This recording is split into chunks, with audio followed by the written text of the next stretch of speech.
bienvenida, bienvenido.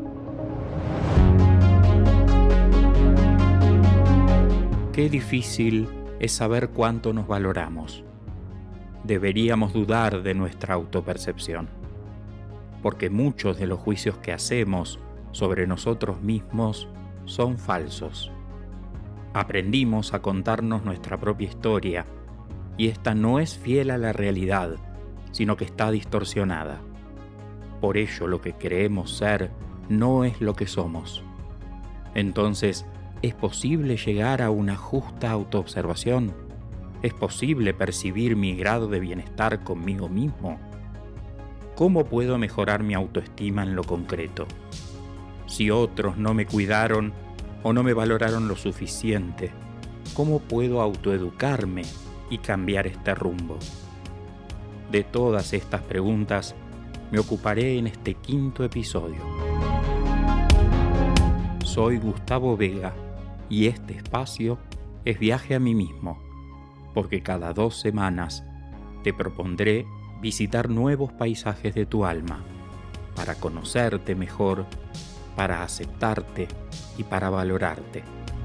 Empecemos.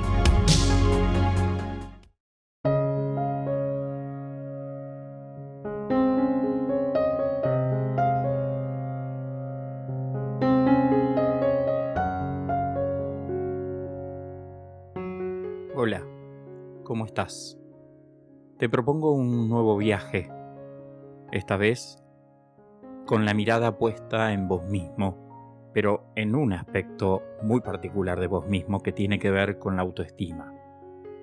Algo de lo que no estamos acostumbrados a charlar con amigos, a charlar con los otros, algo de lo que tampoco estamos acostumbrados a pensar o a reflexionar demasiado. Porque no es fácil descubrir cuál o cómo es mi autoestima. No es fácil porque es como oír una sutil melodía en medio del ruido. Y esa sutil melodía tiene que ver con la autovaloración.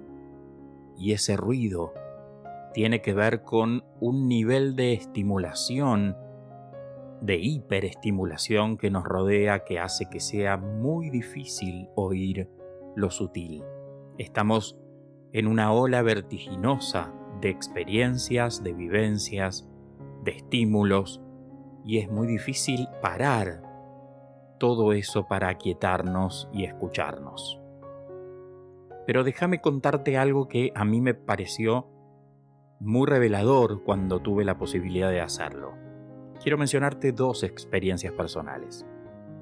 La primera es la experiencia que yo trataba de repetir cada año en el monasterio de los Toldos en Argentina, un monasterio benedictino que, como tantos, recibe a las personas que quieren dedicarse al silencio una cantidad de días, creo que máximo 7. Yo nunca me quedé 7 días, creo que lo que más estuve allí fueron 5 días seguidos. Y lo que sucede cuando uno llega al monasterio es que se empieza a percibir un ritmo completamente distinto, está en el medio del campo. Y eso, para los que vivimos en la ciudad, ya es un cambio de contexto bastante significativo. Lo segundo que empieza a suceder es que todos los monjes que viven allí tienen voto de silencio y se le pide a los huéspedes, que tampoco somos tantos o tampoco son tantos, que tengan en su rutina el silencio como parte del día a día. Se pueden hacer un montón de actividades siempre y cuando no tengan que ver con el diálogo. Se puede leer, se puede orar, se puede meditar, se puede pasear en el campo, se puede ayudar con alguna de las tareas, pero lo que no se puede es dialogar. Y ese callarse, a medida que va pasando el tiempo, empieza a reflejar en el alma algo muy particular. Esto sumado a que en ese lugar no hay señal, o prácticamente, o en aquel momento no había señal de celular. No hay estímulos como la radio, la televisión, y todo tiene que ver con un paisaje muy distinto al que estamos probablemente acostumbrados vos y yo. Ese contexto de silencio empieza a ser que nuestra alma se inquiete. Y en el pasar de los días esa inquietud puede llegar a ser muy significativa. Tanto que mucha gente no resiste quedarse la cantidad de días que tenía previsto y decide irse antes. Otros, como me pasó a mí, en la primera vez que fui por lo menos, dormimos un montón. Y en ese dormir mucho, yo tardé en darme cuenta que había una especie de mecanismo de evasión. ¿De evasión de qué? De mí mismo. Simplemente me incomodaba estar tan presente en mis pensamientos y en mis sentimientos y en mis acciones, algo que, por lo general, el ruido cotidiano tapa por completo. Bueno, allí esto no es posible. El segundo de los ejemplos me tocó vivirlo unos cuantos años después, cuando me fui a vivir a una comunidad indígena, la comunidad mapuche del Lago Rosario, en la Patagonia Argentina, en la provincia del Chubut, una zona de cordillera, entre montañas, a orillas de un lago, un lugar maravilloso, desde lo natural.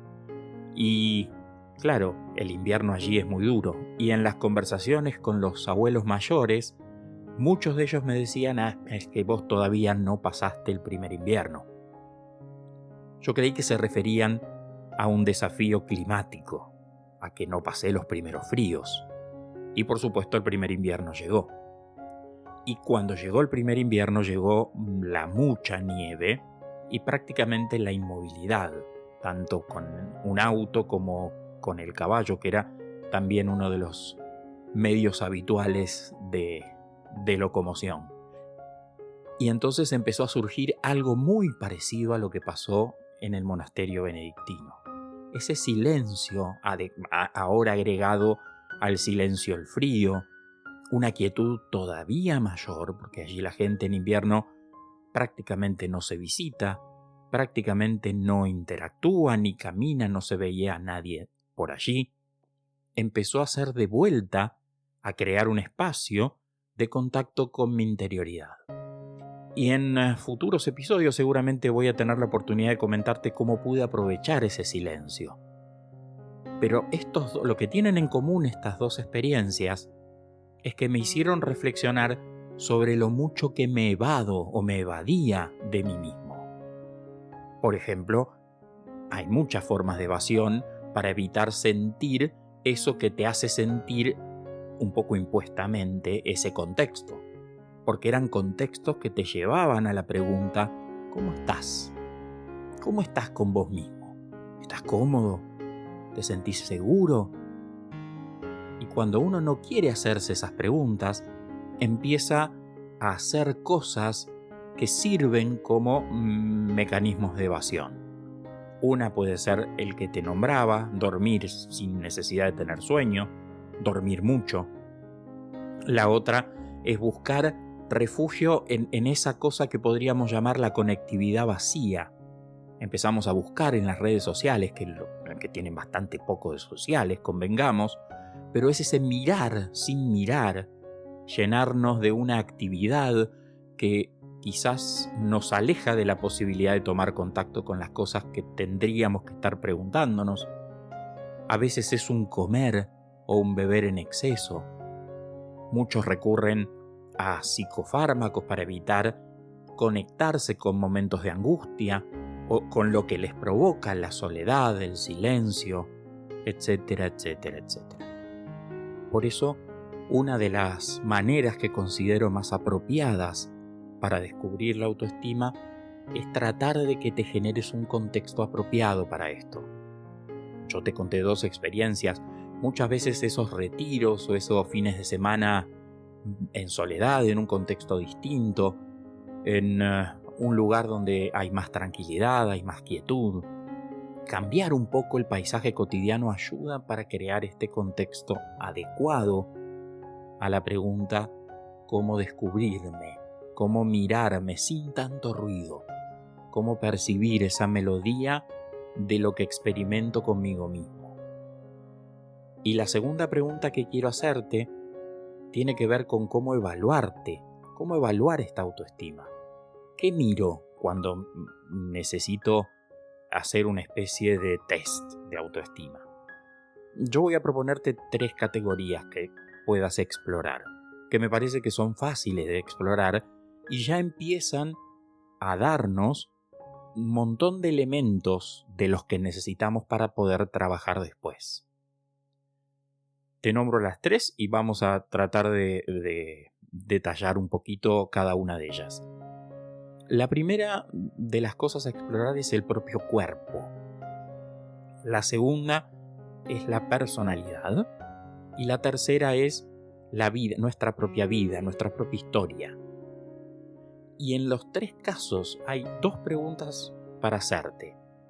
¿Qué te gusta? ¿Y qué no te gusta? O sea, vamos al cuerpo. Exploremos el cuerpo. De abajo hacia arriba, de arriba hacia abajo, en el orden que quieras. Y hacete esta pregunta. ¿Qué te gusta de tu propio cuerpo? ¿Con qué partes del cuerpo te sentís bien? Esas que cuando alguien te elogia o cuando alguien hace referencia a ellas, vos también te sentís cómodo. ¿Y qué otras partes del cuerpo te disgustan? ¿Te molestan? A los niveles que sea de molestia, no importa. Lo que importa es tomar contacto con esas partes del cuerpo que te desagradan y con esas partes del cuerpo que te agradan.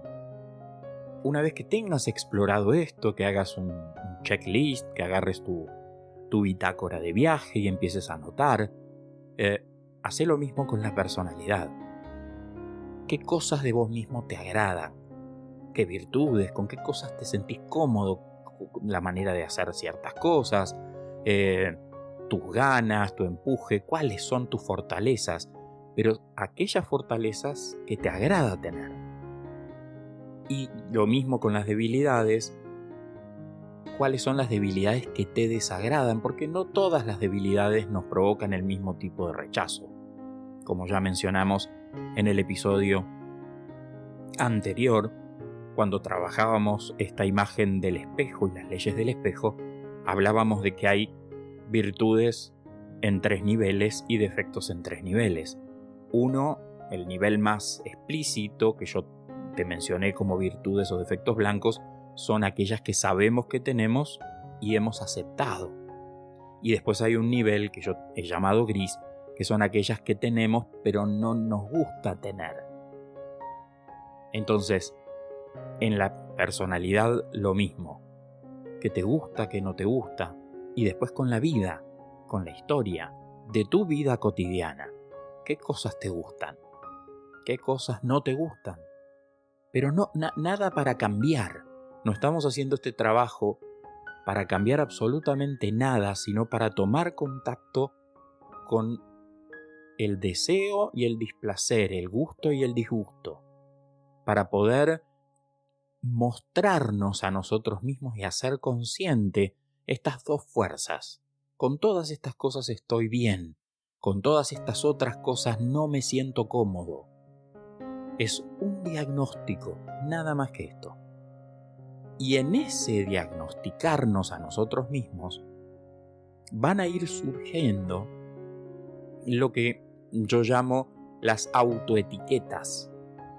Entiendo por etiqueta esos rótulos que le ponemos a veces a los demás, o que los demás nos ponen a nosotros, o que nosotros nos ponemos a nosotros mismos, y que por lo tanto son mucho más difíciles de ver. Estos famosos yo soy, o soy, importa el yo en este caso porque estamos solos con nosotros mismos.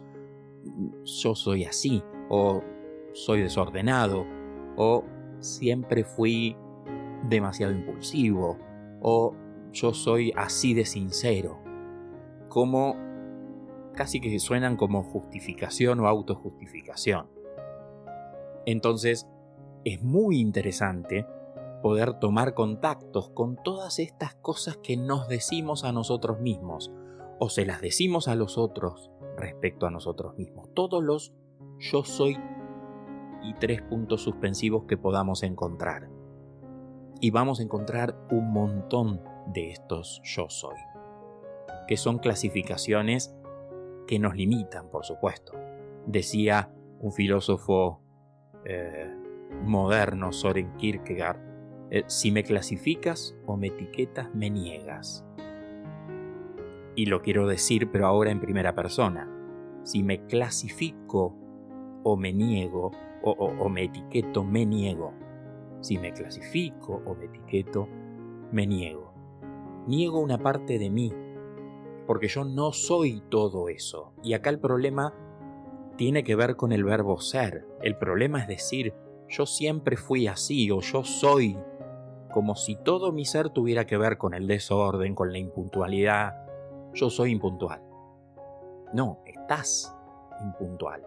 Estás cometiendo quizás una y otra vez un acto de impuntualidad, pero no necesariamente sos.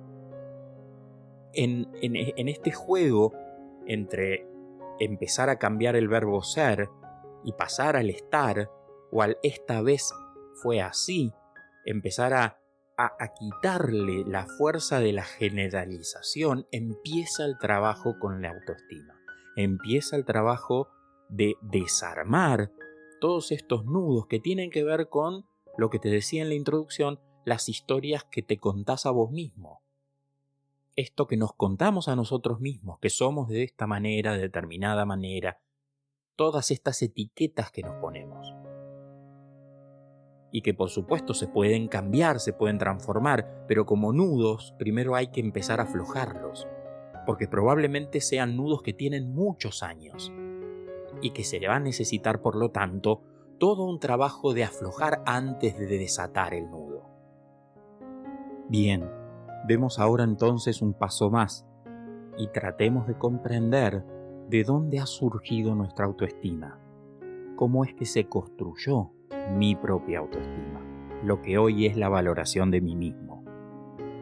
Y aquí hay dos elementos muy parecidos que se interrelacionan. El primero de ellos es, ambos tienen que ver con el pasado, con la niñez, y uno es los modelos cercanos de nuestra niñez. ¿Modelos de qué? Modelos de autoestima.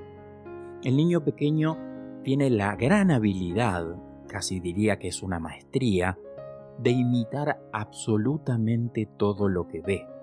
Y en ese imitar, no solo imita actos concretos como puede ser jugar a determinados roles o tareas que ve en los adultos que le rodean, sino también que se imitan las formas de valorarse o de hablar de sí mismo que tienen los adultos que lo rodean.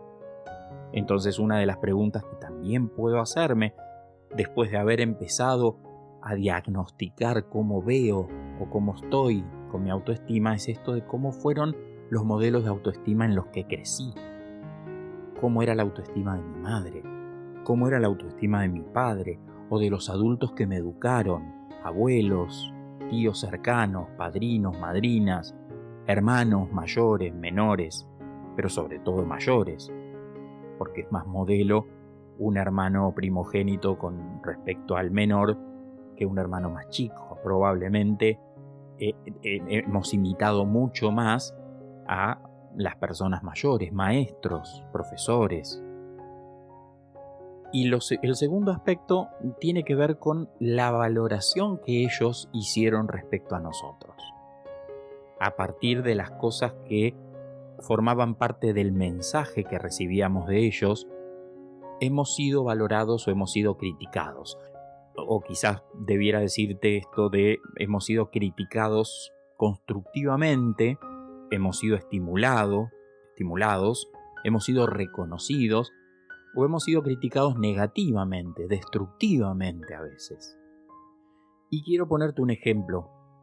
La valoración o el sistema de valoración en las frases que escuchamos, en el aliento de un padre a un hijo que lo insta a volver a intentar, te va a salir bien, yo confío en vos, no importa si te equivocaste, la próxima vez vas a hacerlo mejor, o todos vamos a cometer errores, desde el error se construye una nueva forma, el error es una oportunidad.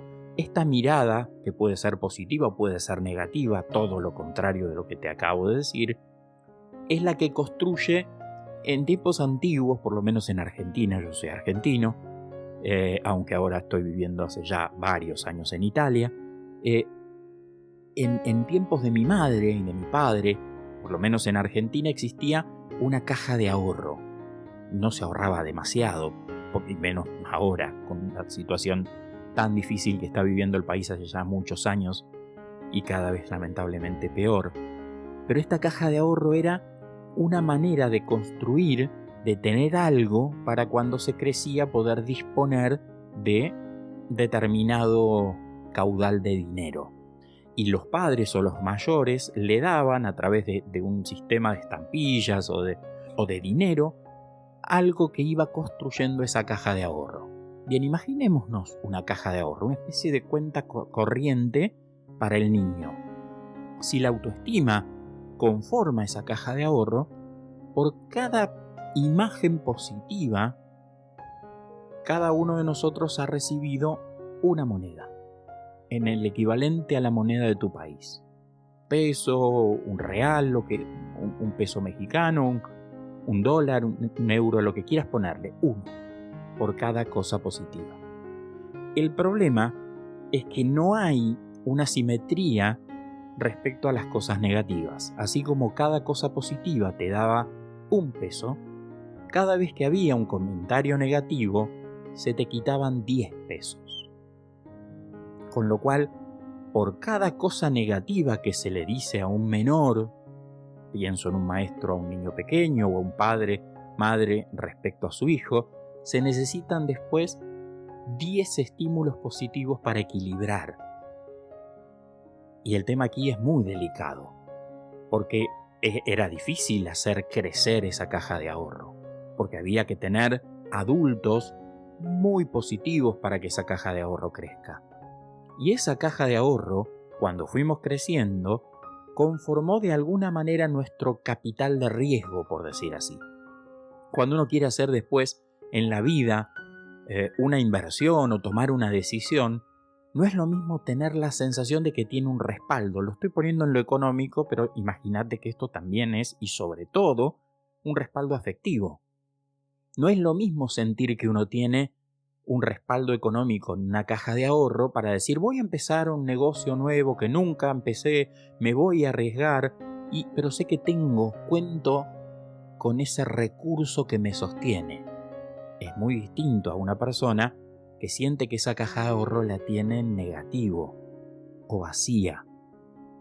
¿Qué posibilidad de riesgo tiene alguien que no cuenta con un respaldo en esa caja de ahorro? ¿Y qué posibilidad de riesgo tiene alguien que sí cuenta con un respaldo? Entonces lo que quiero es aprovechar esta imagen de la caja de ahorro para hablar de la autoestima sana.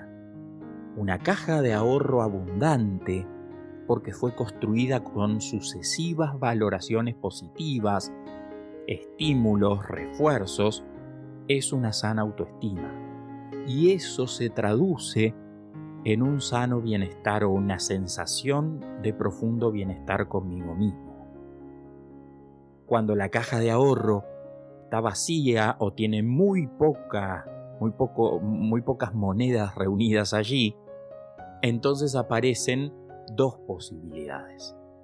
Por un lado, la subestimación, esto de tener la sensación de que soy pequeñito, de que no valgo lo suficiente, de que no voy a poder, de que a mí las cosas no me salen, de que mi hermano es mejor que yo, de que mi compañero de trabajo es mejor que yo, de que no voy a lograrlo, de que no puedo. Todas estas son formas o máscaras que va teniendo la subestimación. Y por otro lado está la sobreestima.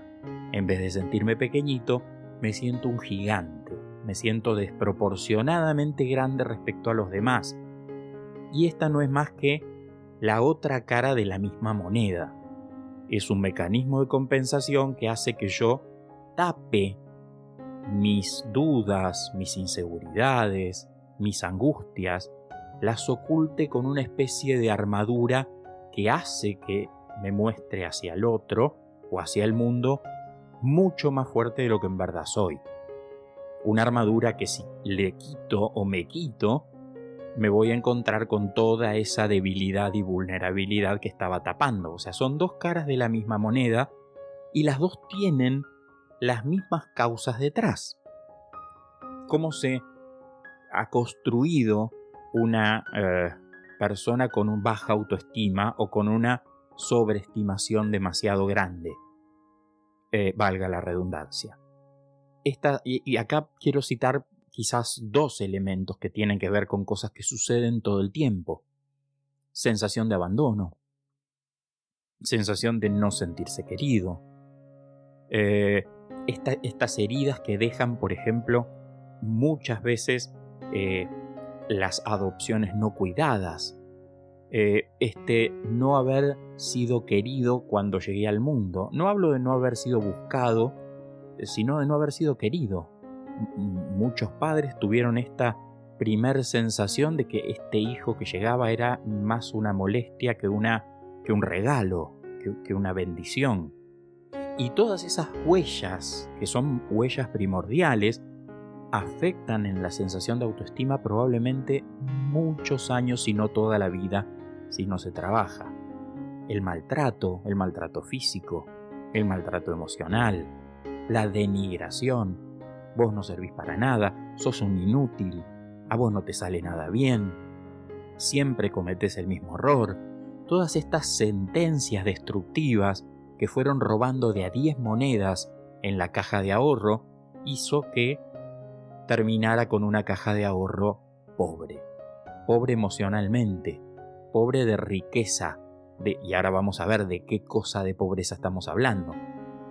Y otra de las causas que quiero mencionar, que ya no tiene tanto que ver con el núcleo familiar, como las que te nombraba recién, tiene que ver con este bullying escolar, este acoso que muchas veces se vive en el mundo de los niños y que cada vez es bastante más violento y que hace que los compañeros de clase le digan una serie de cosas. Yo usaba lentes, anteojos desde muy pequeño y todavía hoy recuerdo, y de pequeño ahora ya no tanto, era muy pelirrojo, tenía mi pelo muy rojizo. Y esto y mi cara llena de pecas hacía que mis compañeros de escuela me dijeran cosas, fideos con tuco. Había muchas maneras de bromear, pero muchas veces esas bromas impactan de una manera muy distinta en el niño. Uno puede reírse de esas cosas cuando tiene una caja de ahorro ya abundante, porque en la casa hay todos los días hay una inversión en valoración, y entonces cuando uno enfrenta ese bullying escolar, tiene con qué recursos defenderse y decirle a ese otro que no le importa lo que le está diciendo, o no decírselo, pero vivirlo como si no le importa. Y cuando esa caja de ahorro está empobrecida, ese niño tiene que enfrentar en la escuela cosas que no tiene con qué enfrentar. Y por eso a veces no quiere ir. Y por eso a veces empieza a enfermarse, sistemáticamente porque no tiene esa fuerza desde la cual responder. Y ese responder no necesariamente es decirle algo al otro. Ese responder a veces es interno, es actitudinal. Veamos una tríada. Cuando yo hablo de sana autoestima, te quiero decir 3 cosas. Primera de ellas, ganas de vivir.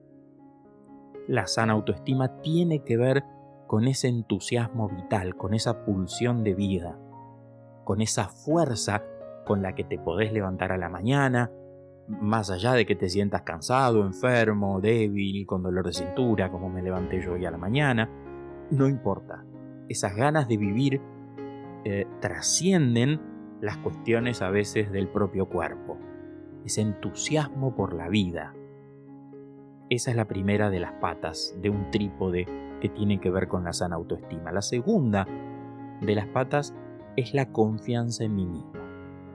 Confiar en mí mismo es una manera de expresarse de la autoestima. Ese saber que más allá de que las cosas no estén saliendo como espero, lo voy a poder lograr. Que yo voy a conseguir esto. Que voy a lograr esto otro.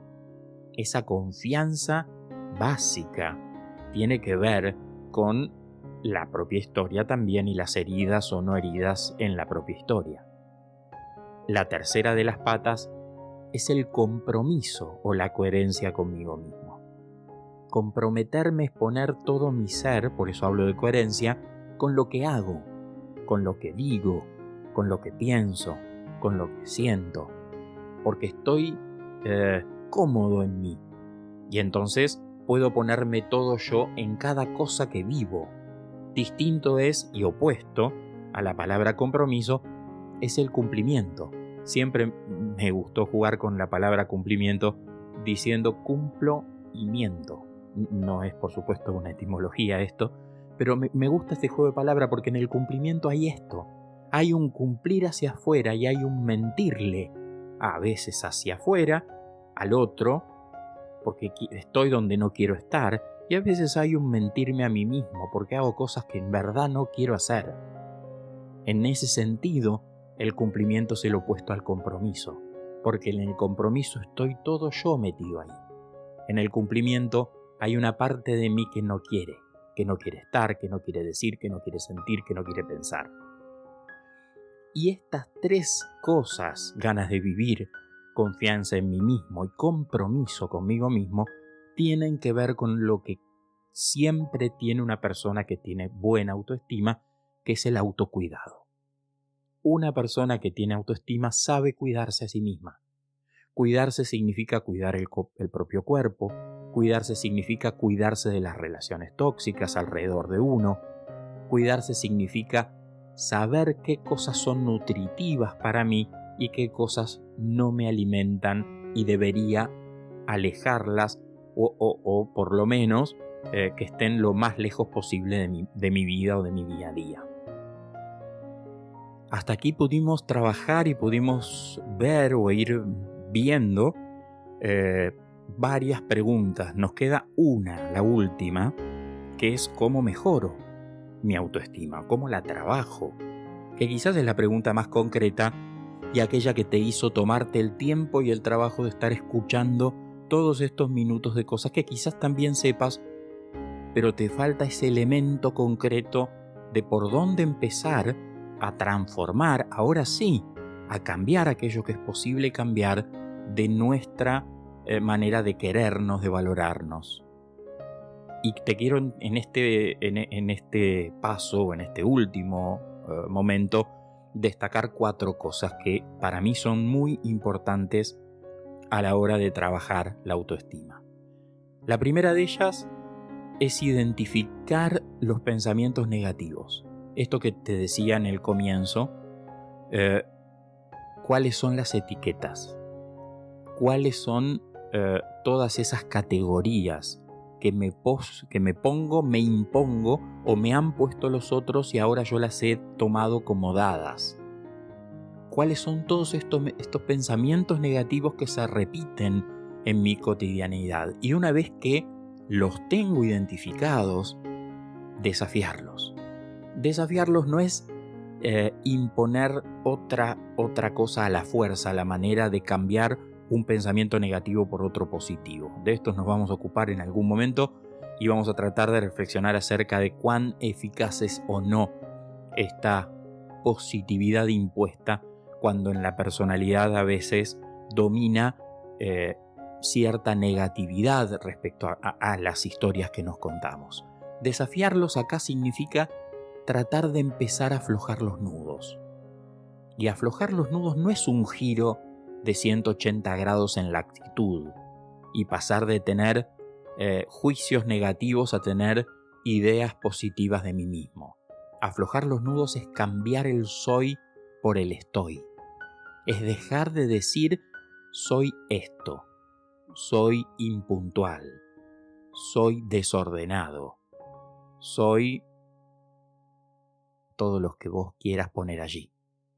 En todos estos, empezar a cambiar el soy por el estoy. En este caso, estuve desordenado. Hoy me levanté de mal humor. Hoy no tengo control sobre mi carácter. No tenés un carácter de... etc. Esto de cambiar el soy por el estoy es para mí uno de los ejes en el trabajo con la propia autoestima. El segundo de los ejes tiene que ver con las metas. De esto también nos vamos a ocupar en mucho detalle en episodios futuros. Establecer metas de mejora respecto a mí que sean concretas, que sean alcanzables, que sean medibles. Yo me puedo poner una meta cotidiana respecto a mí mismo, por ejemplo, regalarme algo que sé que me hace bien y hacerlo todo el tiempo que quiero, pero después poder registrar si lo estoy haciendo o no lo estoy haciendo. Supongamos que nos gusta o tenemos una pasión por algo que no le dedicamos el suficiente tiempo, por la excusa que tengamos respecto a nuestra vida cotidiana. Ok, una meta posible es proponernos, darnos la oportunidad de tener ese rato con esa actividad que nos gusta.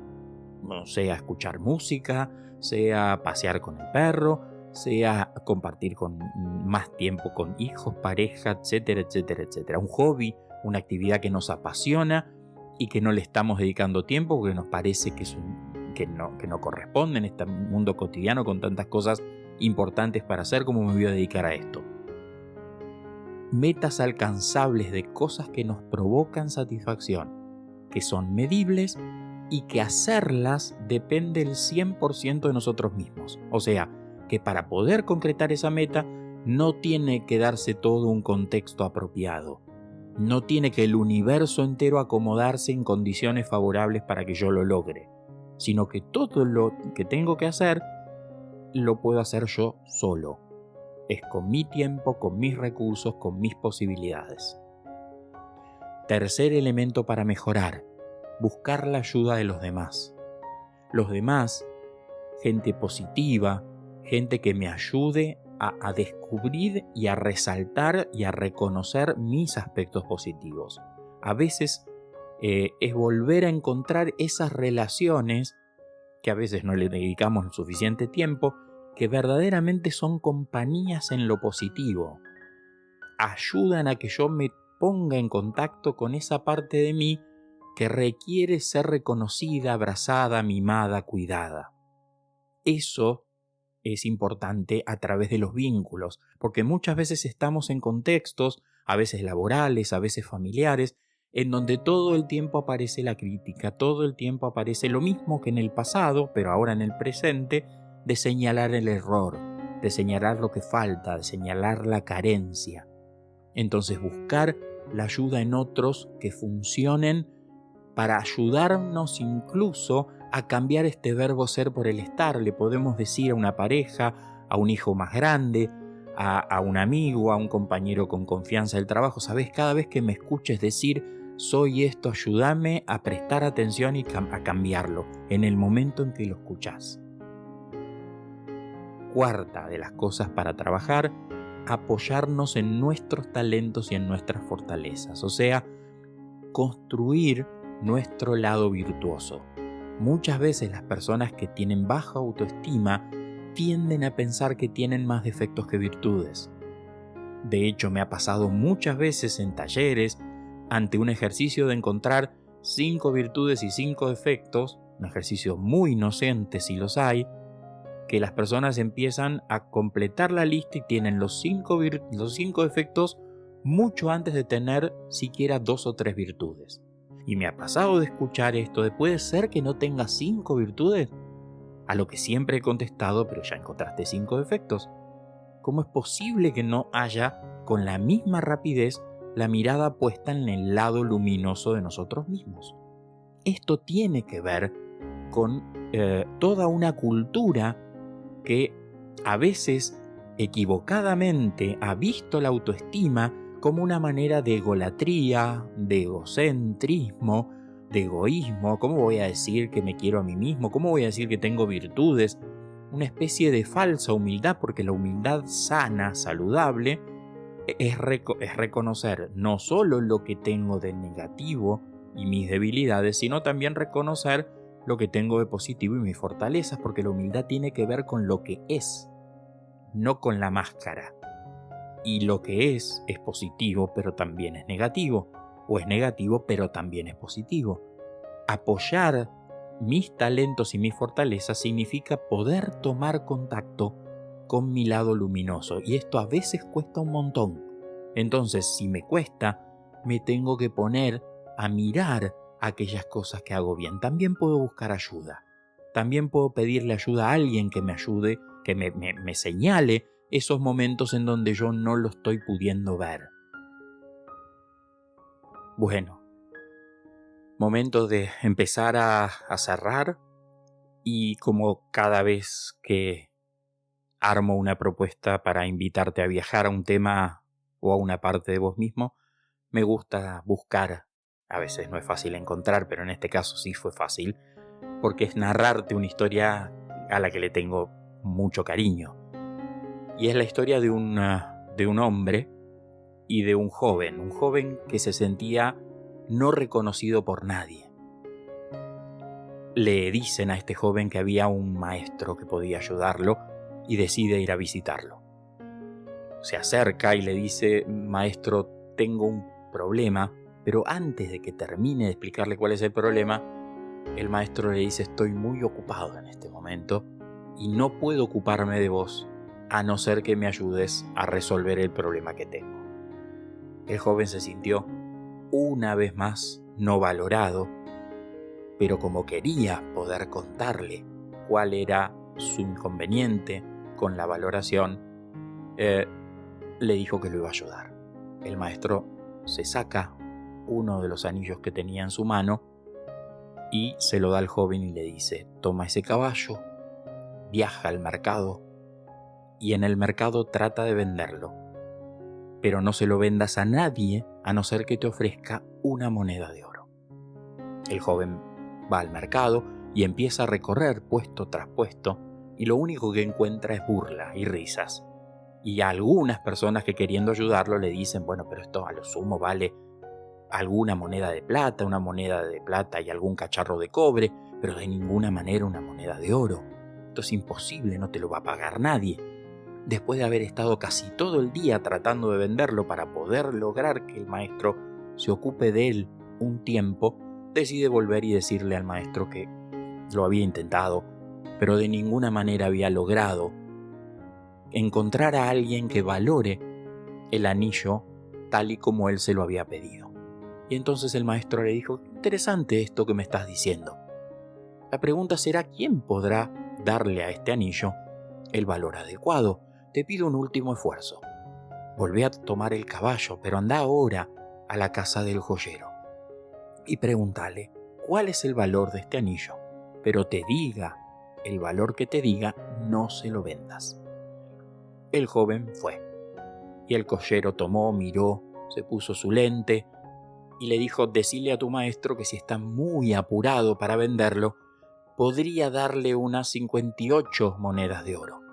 Quizás con más tiempo, si él no está apurado, podría llegar a obtener 70, pero con apuro 58. Imagínate la cara del joven al escuchar esta cantidad de monedas de oro. Él ni siquiera había podido conseguir una.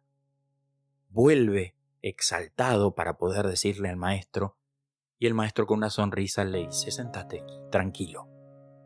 Y fíjate, quizás a vos te pase algo parecido. El problema es a quién le dejás la confianza de darte el valor que vos pensás que tenés. ¿Quién vas a permitir que te tase? ¿Cualquier persona o aquel que sabe cuál es el verdadero valor de lo que tenés, de lo que sos? Y diciendo esto, volvió a ponerse el anillo en su mano.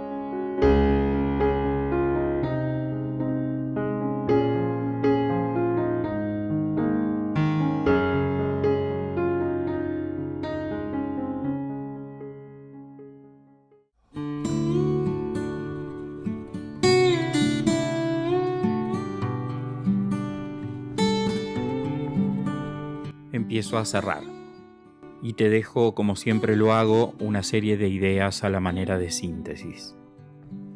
Primero, que para oír esa sutil melodía de la autoestima tenemos que aquietar el ruido y generar un contexto apropiado, sin ese ruido de la hiperestimulación del día a día. Segundo, que es necesario hacer consciente cómo valoramos a nuestro cuerpo, nuestra persona y nuestra vida, pudiendo reconocer, sin juzgar, todo lo que nos gusta y todo lo que no nos gusta. 3. Que es importante ver las categorías o etiquetas que me pusieron y que me autoimpongo como cosas que me definen. Cada yo soy es una etiqueta que me limita. 4. Tomar contacto con mi caja de ahorros de la niñez. Esto es una forma de ver si la misma me fue dada con abundancia o con carencias. ¿Tengo recursos para arriesgar en cada decisión o siento que no los tengo? 5. La sana autoestima significa 3 cosas: ganas de vivir, confianza en mí mismo y compromiso en lo que hago. Cuando estas 3 fuerzas se dan, entonces nace el autocuidado. 6. Puedo trabajar mi autoestima desafiando mis etiquetas y aflojando los nudos. También poniéndome metas estimulantes, medibles y que dependan 100% de mí mismo. Y 7 y última, otras 2 cosas esenciales para autoeducar mi autoestima son rodearme de gente que me valore y que me ayude constructivamente y finalmente reconocer mi parte luminosa, mis fortalezas, mis virtudes y mis talentos.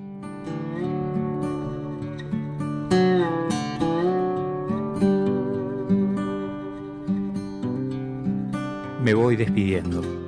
Te quiero dejar un saludo y agradecerte una vez más este viaje por los caminos interiores del alma. Si pensás que a alguien puede servirle este viaje, no dejes de compartírselo. Y si querés un aviso para los encuentros siguientes, sabés que podés suscribirte y además sumarte para profundizar con ejercicios a mi canal de Telegram. Y como dijo Juan Ramón Jiménez, no corras, ve despacio, que a donde tienes que ir es a ti solo. Hasta muy pronto, un gran abrazo.